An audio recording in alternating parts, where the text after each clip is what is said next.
Hi there! If you are new here, be sure to hit the subscribe button and click the bell so you don't miss a video. My name is Myrna and I'm a licensed wildlife rehabilitator for the state of Connecticut. Like so many of us, it's my regular job that pays the bills, and all of the work I do to save wildlife is completely voluntary. With my busy lifestyle, filming and sharing what I know is a labor of love, and I'm honestly not perfect. So if you have helpful information or a tip from experience that you would like to share, please do so in the comments below so we can all learn and grow with this profession. These videos are not intended to replace the need for a mentor who will sit with you in person and show you how to safely feed and care for wild animal babies. For your safety and for the well-being of the animals you intend to save, please do this work legally and never stop learning. With all of that said, let's get into the video. Hello and welcome to Wildlife Rehabilitation, the Wild Mice edition. I do have plans to expand to other species, but for right now I just have my wild mice introduction. These videos are by no means meant to replace your mentorship. This is a profession. Even though it is not a paid profession, it is still one. So this is not a fun hobby to do. It will consume your life, just as having your own children consumes your life, and everything is about your new babies. So please keep that in mind. If you are new here, I'm assuming you are here because you are interested in becoming licensed, or you are already licensed and you're interested in learning about rehabbing wild mice. So let's get into it. So what I'm going to cover in this video, whether or not it's broken up multiple times or it's one giant one, all depends on my editing, but we're going to go over the licensing, your supplies. We're going to go over natural history because you do need to understand the animals that you are taking in. We're going to go over taking calls. Sometimes it's text these days. I get a lot of text messages and Facebook, DMs, that sort of thing. But I do still have actual phone calls that will come in from a local police department because people are desperate and they don't know who else to reach out to. We'll talk about transport, intake, care, rehabilitation, and of course our ultimate goal, release back to the wild. Again, these are wild animals, not domestics. So even though these are mice, I will not be covering domestic mice. These are wild mice. They are night and day, completely different. If you want to dull it down easy, think of a wild animal as an independent adult. Their needs are the same needs of an independent adult in the sense of their mentality. They need their space, they want their space, and they demand their space, whereas domestic animals have been altered, they've been imprinted, and so they are different in their behavior and in some of their needs. There will be, of course, a lot of similarities, but please do not apply what I talk about with wild mice to domestic and vice versa. Please treat them as they are. So let's get into it. Your legal ability. I have to go over the legal stuff right away because it's important that we cover this. This video series does not replace the need for a mentor. This is your hands-on experience under supervision. This is important. You need this. Please don't skip it. In my state where I got my license, it is mandatory, and for good reason. You really shouldn't be jumping into this with no experience, and having book smarts is not the same as hands-on experience. So it is required that you spend time with a physical person who does this and has been doing it for several years successfully. Very important. Please fulfill this. Even if your state does not require it, it really does benefit you and the animals you take in. Having a mentor is also wonderful in those moments when you really need support mentally. Those moments when you're holding a dying animal in your hands and you're crying and you don't know what to do. You can pick up the phone and call this person, and ideally they can come over and see what's going on, or even just talk you through it if the animal is passing and there's nothing anyone can do. Having this support is really critical. So even at the very least, for your mental sanity, you need to have a mentor. I have multiples, so even though only one is required, according to my state, there's no limit to how many you can have. So you need to have a mentor. It's also, these videos do not negate the need for cooperation with a veterinarian. You need vet support. This is also required by my state. If it is not required by your state, it really should be. You really do need that expertise, the cooperation of a vet that is knowledgeable in wildlife. You will need to have x-rays, pain management, antibiotics, and other humane emergency care. This is not the dodo. There will not be all of these adorable animals coming to you that just need to be snuggled. You will get really horrifying injuries coming to you, babies that have maggots. I mean, you will really need to have a vet help you. You get skeleton babies sometimes that are just so starved to death and have been waiting for so long that they're in real rough shape. So you need to have a veterinarian to help you with those really really tough situations. And also you need to learn how to do simple emergency care like a sub-Q. Subcutaneous fluids is something that really you should be shown by a veterinarian. You can also take these classes independently if your state does not have an organization that will provide them. In my state, we do have an organization that provides open labs, places like that where you can learn how to, wound care and all that good stuff. So you will also need that. Again, this is not a fun hobby. This is real life saving kind of stuff. So you really need help. You are not a superhero. You're only human. So having a mentor, someone who has been there and done that, as long as they have been with a veterinarian, that's a great team. So rehabilitation in my state requires a license, as I mentioned. It's technically a certification, but we call it licensing. And that's for legal care of wildlife. Otherwise, it is illegal to be in possession of these animals. They are wild. They should be free. You should not be trying to keep them as a pet or trying to steal babies or, do anything like that. And I'm not saying you would, but there's a lot of bad things that happen with good intention in mind. So this is something that we need to do legally. It is up to you to abide by your state's legal code.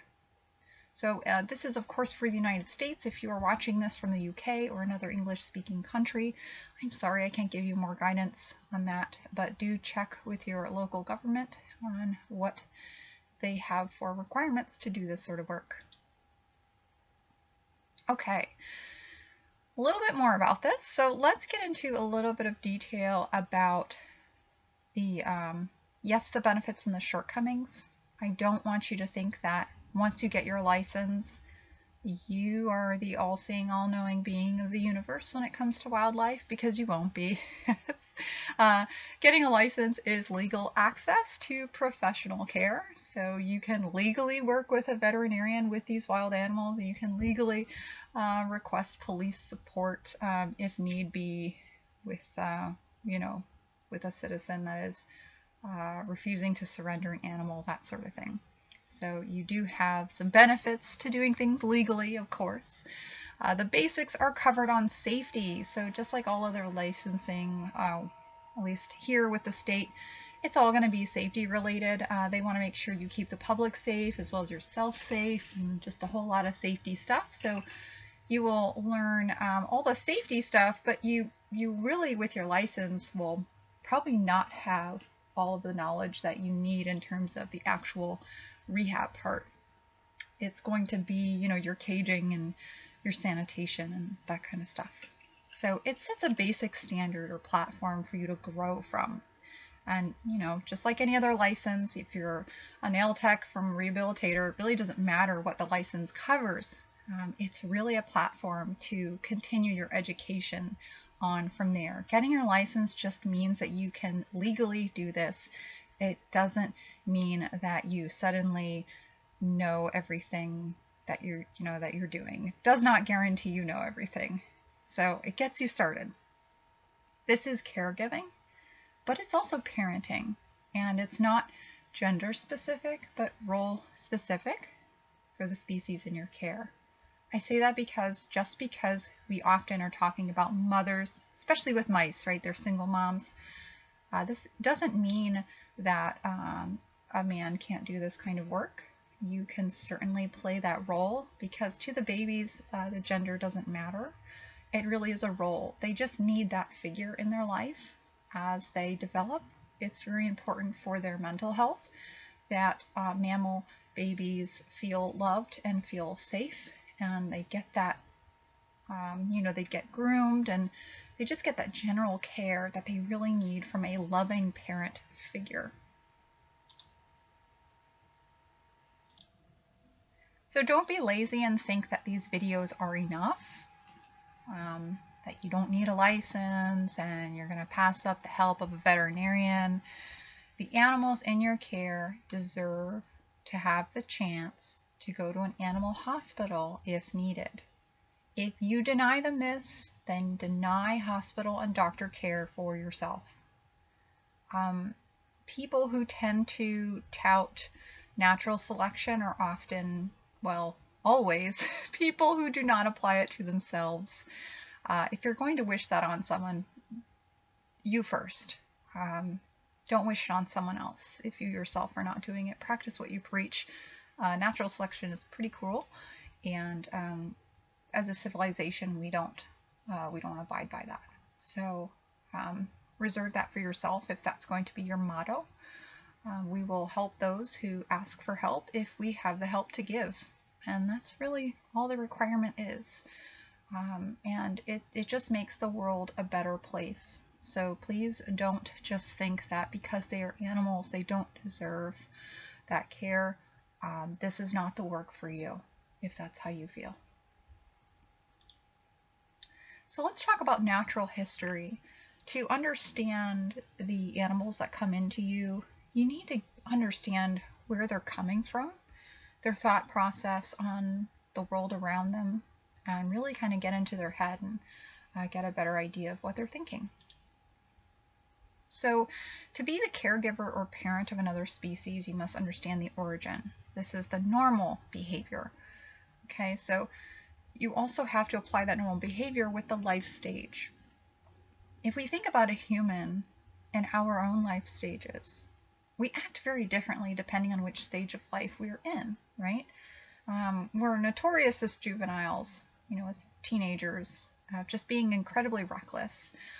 And when I rehabilitate squirrels, it's the same life stage. They get into this crazy reckless stage as they're growing, and it's very normal if that's the life stage they are in. So it's important that you understand as they develop what to expect out of their behavior and what those changes will be.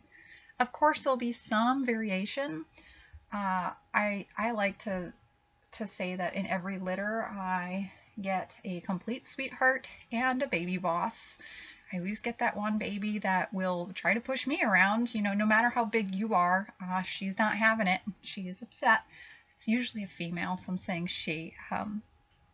But it doesn't have to be female. It can be any gender. But you kind of get the idea. If you have siblings yourself, you may relate to that. You're all different, right? Even though you came from the same parents, you are all individuals, and the same applies here.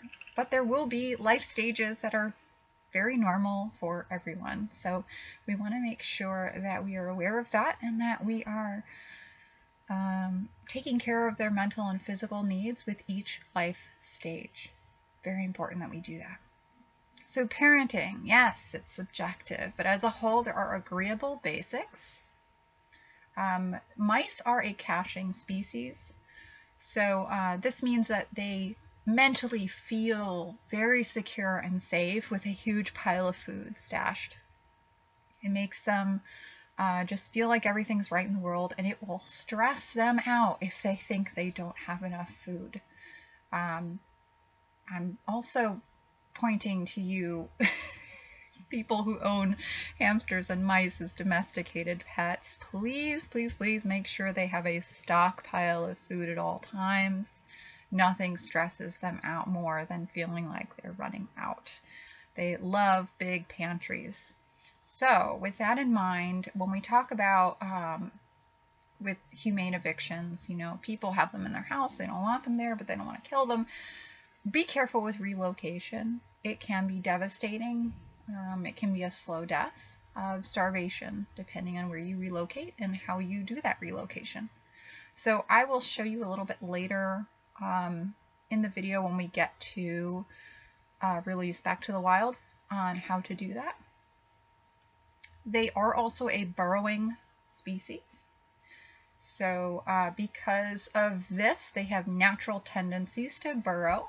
And this should be leading you into thinking of their habitat. You want to make sure they can dig and that they can, you know, make little dens and just have a really good time kicking around in their little habitat. This also means that they have a lack of falling reflex. Now, the Grace girls that I work with have excellent falling reflexes, just instinctive. You know, eyes closed babies do the same formation that skydivers do to try and create drag and slow themselves down as they fall. They just know what to do. But a burrowing species like rabbits and mice, which we're talking about, they don't have that natural reflex. And so unfortunately, you know, with the domestication of them, they end up having a lot of accidents of falling from tables and counters and off of someone's bed. And it's not that they're stupid. There's nothing wrong with their intelligence. It's their instinct. They don't have one for falling because it's not natural to them. They wouldn't naturally be in that situation. So we're really talking about artificial introduction into an environment that they weren't adapted to be in. So when we're rehabilitating a wild animal, we need to know what their natural environment would look like and what these encounters would be. And so we need to make sure that they are always on a ground level and that they have the ability to dig down underneath and fulfill that natural need to dig. So they are prolific and they are known for this. They have very robust survival skills with a boom and bust reproduction. This is a part of just the natural order of things, them having this ability to have very small litters when there are enough of them around, to having massive litters when there is a lot of die-off. So the females really have this tremendous ability to help boost or slow down their population size. So let's talk about the supplies you're going to need. So for transport and emergency supplies, now transportation is just going to be a part of this. There are some volunteers who only do transport. But not all of us are so lucky. A lot of licensed rehabilitators are also the transporter. So this is good for everyone to know. And of course, emergency supplies will be for the rehabilitator. So for mice, you really just need a plastic nest box. I call them nest boxes because that's essentially what they are mimicking. I'm trying to create as if it were an area underground. So I always have a lot of little blankets that they can really dig into and get deep into the middle of, as if they were underground in their little safe place. I also like to keep that nest box inside of a tote for privacy and transport. This is more for me.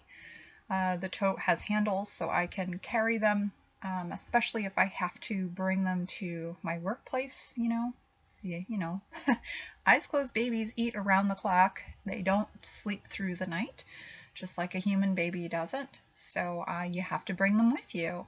And so having a way of transporting them and taking them with you, because you have to continually feed them, it makes it a lot easier if it has, you're doing it for privacy.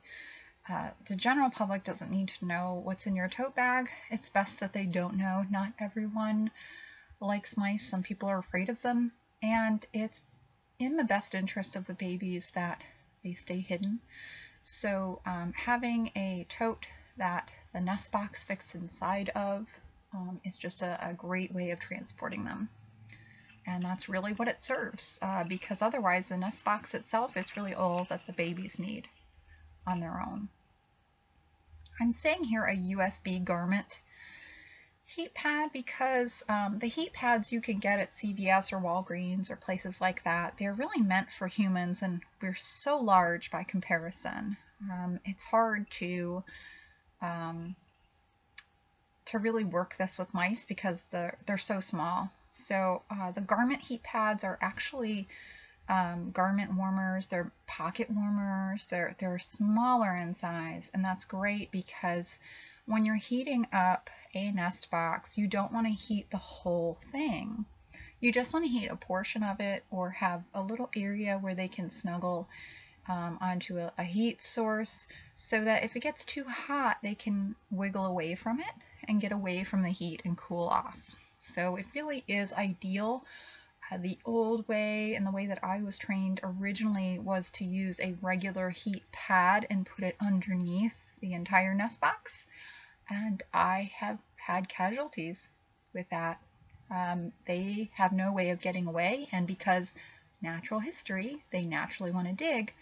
Instead of getting away from the heat source, they kept digging down and getting closer to it because their instinct was telling them that the sun was beating down on them and that they needed to dig down to get away from it. And it was really not that at all. So it was an artificial environment that they didn't have any way of combating. So unfortunately, some of them didn't make it. So I've completely gotten rid of the heat pad, the large heat pad use. Don't do that anymore, or you do half and half if you already have one and you have multiple boxes. Just put half of them on there and half off. But anyway, a great alternative is also an electric hand warmer. You do have to stay on top of these. These are more for if you are actively doing this and you are traveling. They're wonderful because you keep them charged just like you charge your phone every day. And they're great. You have the settings. I think I usually keep mine either on the lowest setting or the middle. I've never had the need to put it on the highest setting. It just gets a little too hot. And of course you want to put a no-pill fleece cover on it. In Rehab we use fleece as a material. There are microfibers you can use. You just want to make sure that there are no loops. It's not a terry cloth because their little claws, their little tiny nails can get stuck on the loop. And then the baby can try to get their hand off, and then they get their finger caught, and it can cut off circulation. And it can do a lot of damage. It can really hurt them. So we want to make sure there's no loop. It's just like felt, it's just a little fuzzy thing, but there's nothing they could get caught on. 30-gallon plastic bin with a covered lid. This is great for transport. So the 2 bullets above were really for babies. Once you are talking about adults and even other animals, I always keep a 30-gallon plastic bin because squirrels fit in it, adult squirrels. You can put a goose in there. There's just a lot of larger animals that do really well in there as well if they need transport to someone else, raccoons, opossums, all that good stuff. And of course my 30-gallon plastic bins, I put dry grass clippings from my own yard, so I know there's no pesticide, there's nothing on it.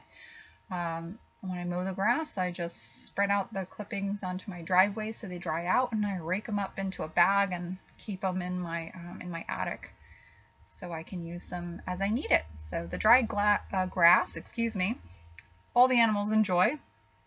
It smells wonderful to them. They really calm down, and it's a great material that you can just throw away, and it's biodegradable.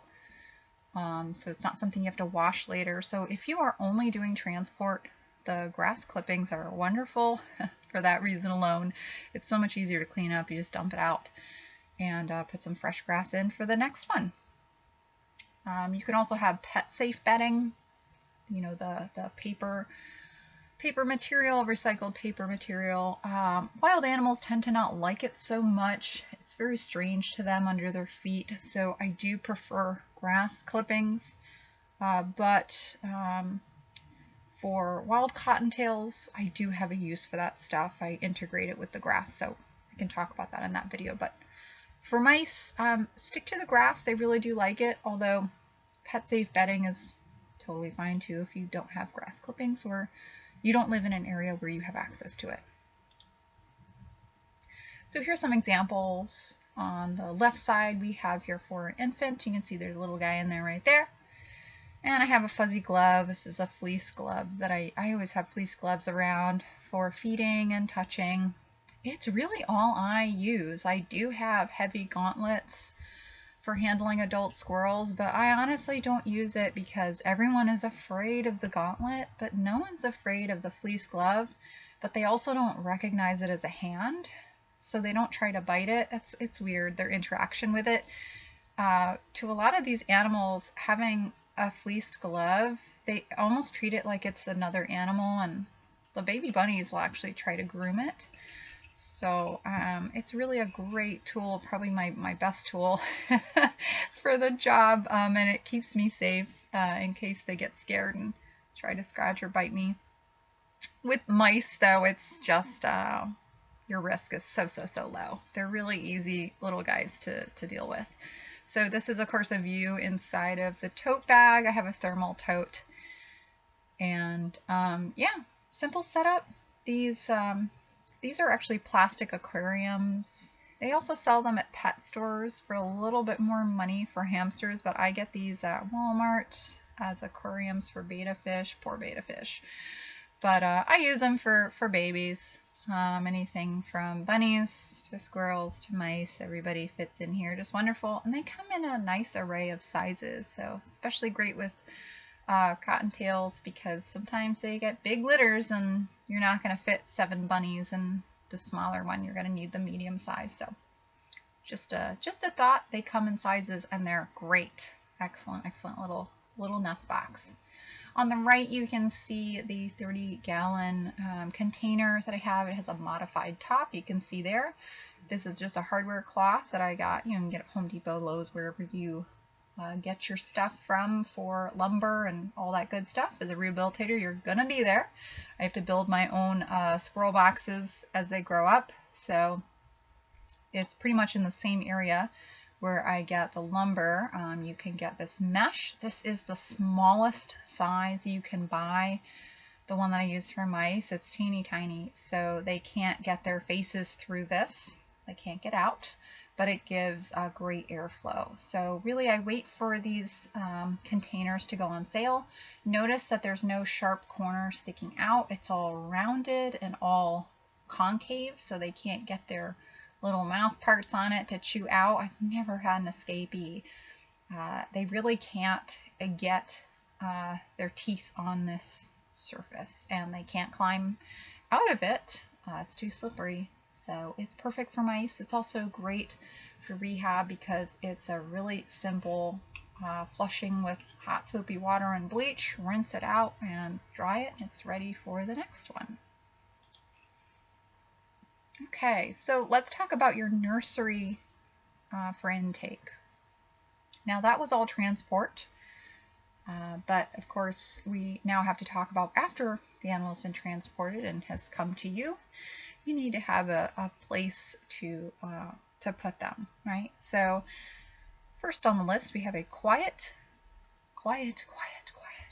climate-controlled room away from children and pets. My nursery and intake room was actually, I think it was supposed to be a child's bedroom. It was a small room. It really was only big enough for an office.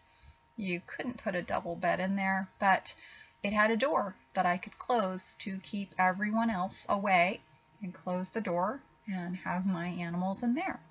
So I had a table set up for emergency care that could be easily wiped down and sanitized with all my supplies.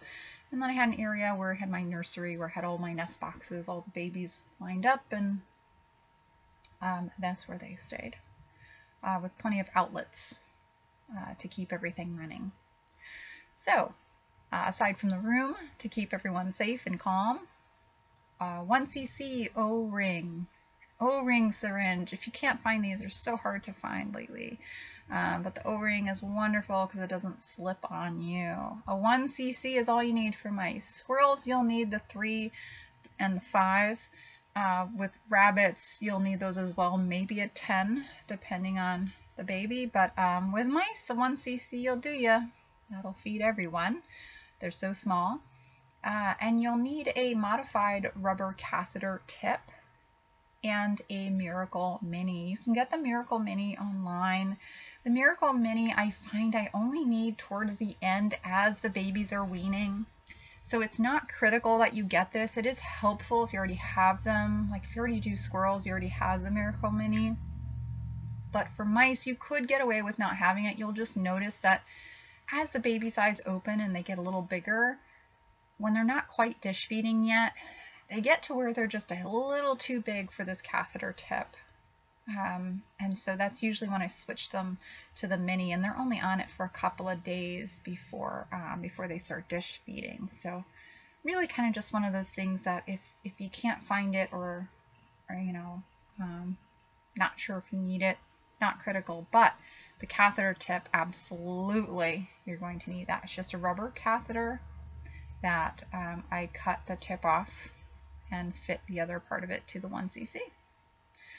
Dollar store microfiber cloths, or cut no pill fleece squares and pouches. The pouches I make myself. They're pretty easy to make. You're gonna need them. Baby mice love a pouch, and having multiple pouches is wonderful. You have the pouch where they're sleeping, and then you can have a second pouch as you feed them. So you take one baby out of the sleepy pouch, you feed them, and you put them into the clean new pouch. And one by one, as you feed your babies, you put them into the other pouch. And now once they're all fed and they're in their new pouch to sleep in, you can clean or wash the one they were sleeping in. Or if it's clean already, it's usually pretty clean. It depends on if you just got them and they had bugs or whatever. But if it's still clean, you just rotate it out. So having at least 2 pouches for one litter is really essential. Having lots of pouches is it's just nice, having lots of them. It's great for organizing babies, especially if one has an injury but the others don't. That one with the injury can be in one pouch while the others are in another, and you can help separate so you know who gets medication, that sort of thing. So having little pouches is great. A clean surface emergency table with gloves. So these are sanitation, medical gloves, saline or IV fluid bag. You can get this from your veterinarian. 32 gram gauge, not gram. That G is wrong. It should be a capital G. A 32 gauge short insulin needle. This is for emergency hydration. So because mice are so small, the 32 is really the most humane. The other needles are so big, it just rips such a big hole. You want to go for, and thankfully, insulin needles are pretty easy to get on Amazon. So you just want to get the 32 gauge. It's very small. This also means that you won't be able to prick the IV fluid bag with that needle because it's so tiny it'll bend it. You will have to use a larger needle to do that, and then, siphon off with your smaller one to get that. I say saline here because it tends to be easier for mice. Access to pure saline, no lubricants, so eye drops have lubricants added because it's for your eyes. We're talking about injectable saline works great for this. So the plastic nest box you'll need for your nursery, just like you need for transport, and a covered garment heat pad or e-hand warmer. The plastic bins, so even though they're great for transport, they are also your habitats when they get old enough. So you're going to need that for your nursery as well. Covered lid, dry grass, sticks, rocks, etc. All the fun stuff as they start getting older and wanting to sniff around and explore. You're going to need whole seeds. These are both seeded and shelled and unshelled. So a little variety as they are teething and starting to try adult foods. It's best to not give them in shell seeds, to give them like for humans already shelled seeds, just to kind of help them with the teething and all that, and then you can give them the regular stuff as they get older. Other mouse appropriate people food, mineral block. Mouse appropriate people food. Mice eat a lot of the same things we eat in terms of grains, peas. Remember that they're small. They don't need a lot. They have tiny little bellies, so a single little piece of food is big to them. So it can be fun when you're feeding them. When they're trying out adult foods, it's a lot of fun actually, because it's like a dollhouse portion. You got these tiny little portions of food for them to try. They're going to want to explore both their habitat and their food choices. So it's really fun to give them some variety of like a little bit of a salad. You know, a single baby spinach leaf is more than they'll ever eat. So you just kind of give them little things to test bite and see if they like it. You're going to need Pedialyte for hydration. This is for oral hydration, so separate from the saline or the IV fluid, which is injectable. The Pedialyte is oral. So of course you always want to do the oral hydration so long as they are willing. And of course if they are non-responsive or not willing, or for other medical reasons can't, then you want to go with the sub-Q. Espalac puppy formula or soy-based human baby formula. I actually found that the Target brand they like a lot. Now it's a soy-based because I did actually get a baby mouse that I believe was lactose intolerant. He just wasn't growing, and just it was a failure to thrive baby. And it wasn't until I switched him when he actually started growing and putting on weight and was catching up with his siblings. So when you look at mouse milk and its general makeup, it is eerily similar to human milk. So puppy formula is actually way too, I think it's too rich for them. They do fine on it though. They do fine on Espalac, but I will say that they did really well on the soy-based human baby formula, and I even had it was a Target brand that they really liked the flavor of. So easy access to that, and it's a very close match to Mouse Mom's milk.